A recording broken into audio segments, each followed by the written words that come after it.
everybody, Dana Sparks, broker of Maximum One Greater Atlanta Realtors, and this week's contract tip has to do with agency and indicating agency on a contract, on a purchase and sale agreement. So license law, it is required by license law that any licensee does disclose the agency relationship with a party to the contract. And that is Unfair Trade Practice OCGA 43-40-25B30. And it states, failing to disclose in a timely manner to all parties in a transaction any agency relationship that the licensee may have with any parties. So it's an unfair trade practice if you fail to disclose the agency relationship.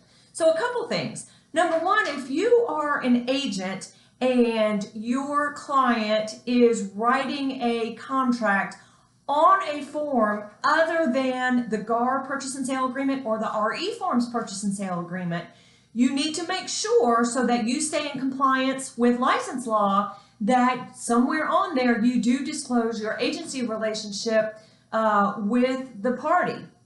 Now, some attorney written contracts or HUD contracts or even some new construction contracts do not have a paragraph that discloses the agency relationship. So while that purchase and sale agreement might be completely enforceable between the parties, it is not protective of you as an agent with respect to license law. So that's just something to keep in mind. In the GAR contract, it is a paragraph in the purchase and sale agreement, which is F201. There is a place to describe, write out which broker is representing which party in paragraph A10. And it says, brokerage relationships in this transaction. Selling broker is, and you fill in the blank of the broker's name. Listing broker is, you fill in the blank of the broker's name, is representing buyer as a client, customer, designate dual agency situation, designated agency situation, and same thing for the seller. Then in the GAR paragraph, in the GAR purchase and sale agreement, paragraph B10, it goes on to fully describe what the agency relationship is. In the RE forms purchase and sale agreement, in RE form 100, which is the contract for purchase and sale of residential real property, the agency relationship is described, is you fill in the blanks in paragraph 8, and the disclosures and the full description of what that means is in the standard terms, RE1, again, corresponding paragraph 8. So what do you do? Well, we know to create an agency relationship for a seller, then the seller must sign a listing agreement with the broker. Now that can be an exclusive listing agreement or a non-exclusive listing agreement. So, and for the buyer side, that would be an exclusive or non-exclusive buyer brokerage agreement. Now, a couple things. So once the public person signs those agreements, it does create a client relationship or agency relationship with the public person and that broker, and that must be disclosed in the purchase and sale agreement. So if you are a buyer's agent, you obviously know what type of agency relationship you have with your party. The question becomes, what do you fill in for the listing agent? What kind of agency do you put in your purchase and sale offer when you're not sure? Well, couple things. If you have found the property in an MLS system, specifically in FMLS or Georgia MLS, then you know that that seller does have a listing agency with that broker.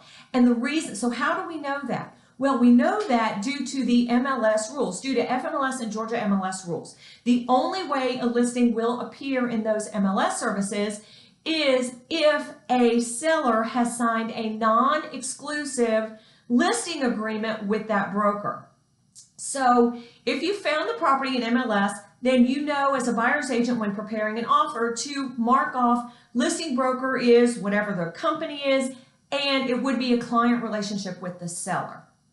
So if you have not found the property in MLS, you are not sure, because if that seller has signed a non-exclusive listing agreement with the broker, then they still have the client relationship, but you won't find it in the MLS system because FMLS will not accept a non-exclusive listing agreement in their system, but nevertheless, it still creates a client relationship with the seller.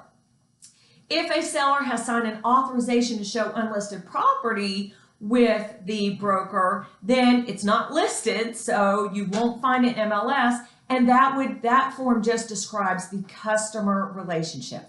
So if you're a buyer's agent and you found an MLS, then you know to go ahead and put client relationship on the purchase and sale agreement.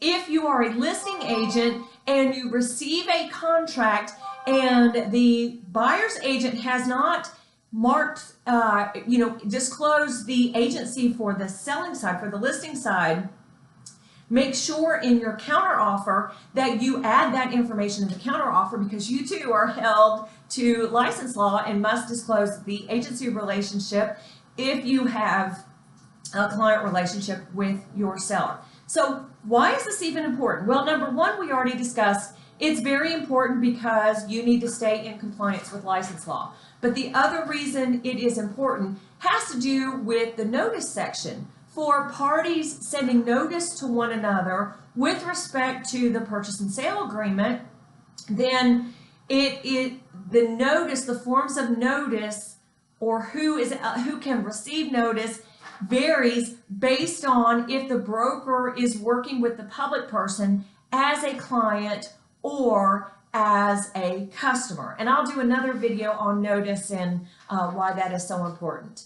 But just a very brief contract tip to remind you of the importance of disclosing the agency relationship on your purchase and sale agreements. A couple hints for you buyer's agents, how to know what to fill in for the listing side. If you just don't know, you listing agents, make sure that you include that in a counteroffer back to a buyer's agent.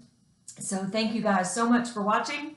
Dana Sparks, broker of Maximum on Greater Atlanta Realtors, satisfying your needs with service, innovation, and education.